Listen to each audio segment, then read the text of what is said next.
Drága család, Icsi mama, Tibi papa, Piri mama, anyu, apu, Eszti, Andris, Tibor, Gabor, Rani, Timi, mindenki, drága barátok, és mindenki, akit érdekel, és aki kíváncsi rá, valakit beszeretnék nektek mutatni. Calliope baba, szia drága! 10 napos ma, és alszik a két etetés között. Kicsit mesélek a születéséről. 2 héttel hamarabb jött világra, mert máj problémáim voltak. Semmi komoly, de be kellett indítani a szülést, hogy minél hamarabb kikerüljön a veszély közegből, az anyaméhemből. Nagyon jól sikerült, úgy délután 3-4 óra körül indították be a szülést, és 7-kor már kint volt a gyerek. Ráadásul burokban jött ki, a burokkal együtt, igen, ilyen kis szerencsés kölyök lesz. És még csak nem is nyomtam, úgy félig, épp csak elkezdtem, és már kicsúszott. Egy másik nagyon vicces dolog, hogy pontban 7-kor jött világra, ami azt jelenti, hogy a kórházban műszakváltás volt. A nappali műszakról az éjszakai műszakra. És ezért mindenki kiment a szülőszobámról, tehát én már éreztem, hogy valami jön kifele. Kiabáltam, hogy valaki gyorsan jöjjön, mert én szülök. És természetesen mindenki az utolsó pillanatban ért be, egy halom ember, mert hogy egyetemisták is voltak, akik még csak tanulták, hogy kell szülést levezetni. És beértek, odaálltak elém, már be voltak öltözve, hál' Isten, a gyerek meg kicsúszott. Úgyhogy Calliope, ez vicces volt, igen, köszönjük. Nagyon jó időzítése van a gyereknek. Ráadásul pont akkor született, mikor Mikkel elment költözködni Nancyba, csak arra a 2 napra hagyott itt engem egyedül, mondta, hogy meg ne szüljél, visszajövök, és úgy kellett visszarohannia hamarabb, mint ahogy tervezte, mert a gyerek úgy döntött, hogy megszületik. Nagyon örültünk neki, minden rendben zajlott, azt mondták, hogy jól van. A kórházban kicsit nehéz volt, tehát mire rájöttem, hogy kell szoptatni, Úristen, meg hogy a gyerek nem törik el, hogyha az ember kicsit nem úgy fogja meg, mint hogyha cukorból lenne, vagy valami iszonyat törékeny dolog. Nagyon kis rugalmas, és elég nehéz kikészíteni. Hál' Isten! Úgyhogy 3 nap után hazaengedtek, 3 nap az a minimum. És addigra már készen is álltunk mindennel. Mikkel mindent összekészített a lakásban, ott lakunk, ottan. Az ott a mi szobánk, ahol virágok vannak, és a másik ott van Calliope szobája. Az meg ott egy folyósó, és itt egy ilyen kis udvarban üldögélünk mi. Nagyon szeretem, tetszik, hogy van itt egy kis udvar. Szóval az első 10 nap nagyon jól alakult, én azt mondanám, hogy Calliope nagyon nyugodt baba. Én meglepődtem, azt hittem nehezebb lesz, de már most ráállt egy ilyen. Hát az elején ő volt a főnök azért, úgyhogy amikor kért, akkor szoptattam, és hát kis rövideket aludt. Most viszont voltunk orvosnál, aki azt mondta, hogy a gyerek tökéletes, természetesen, és azt ajánlották, hogy napközben 2 óránként, éjszaka pedig 3 óránként etessen a kis csodabogarat, ugye, és ez nagyon jól működik.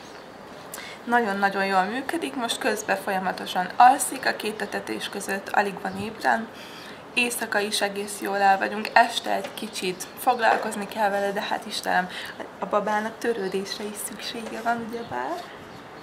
Úgyhogy nagyon-nagyon büszke vagyok rá, úgy érzem, hogy rettentő gyorsan tanul, mert most megragadja az ember kezét, hogy hogyan nyújtod az ujjadat. Ezt egyébként már rögtön a szülés után csinálta. Én csak így néztem, Úristen, ez a gyerek mindjárt beszélni is kezd, és járni is fog. Ha, Calliope? Természetesen még nem beszél, és nem jár. Meg nem is csinál semmit alváson, kakiláson és evésen kívül, de majd az is jön. Ugye, drága?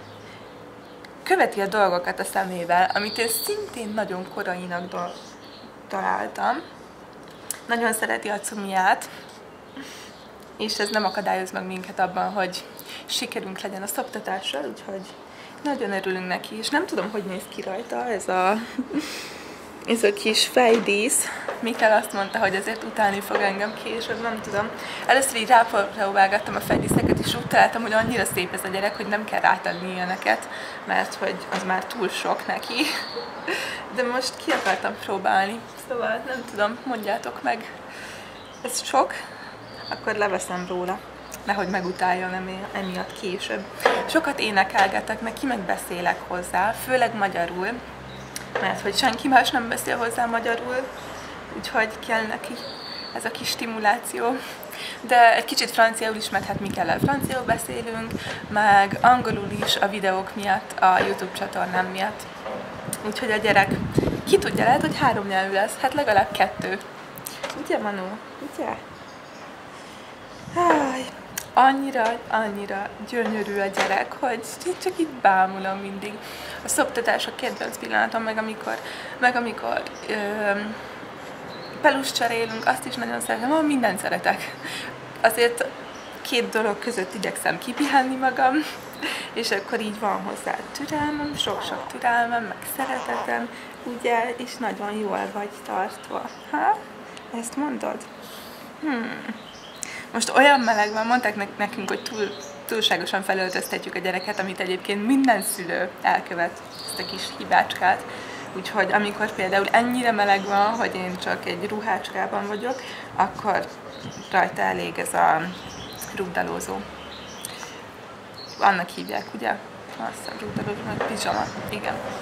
Na jó, hát így vagyunk. Nagyon imádom az új lakásunkat, imádom a babát, és nagyon boldog kis anyuka vagyok. Megváltoztatott a dolog, sokkal nyugodtabb vagyok, már nem húzom fel magam pitjáner dolgokon, mert hát ha ő jól van, akkor minden rendben. Ugye, Calliope? Ajjajjaj, de te most nem vagy jól. Elvesztetted a cumidat. A cumidat. Kéred? Nem kéred?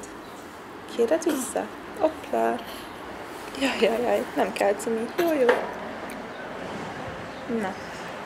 Az előbb pisilt egyébként mindent össze. Kiválasztottam, hogy milyen pizsomában akarom megcsinálni ezt a videót. Nagyon aranyos az a pizsoma. Ilyen kis fagyi színe van, nem tudom másképp elmagyarázni. És az előbb ki kellett cserélnem a pelusát, és persze, amikor az ember felemeli a 2 lábát, akkor mindig pisil vagy kakil. És miközben cseréli az ember a pelust, hát óhatatlanul felemeli a 2 lábát, szóval így pisilt mindenfele. Pedig 2 pelus volt alattam, mert ilyenkor mindig a tisztát már oda teszem alá, hogy elővigyázatosságból, hát igen, megtanultuk, hogy ez így működik. Viszont nem működött. A pisi szalaszét folyt, és megint persze a háta alá, a szép kis ruhájára. Úgyhogy igen, a mosás már nagyon sürgős, mert be is tettünk egy mosást, mert ez a gyerek folyton összepisili magát pelenkázás közben. Igen, ugye?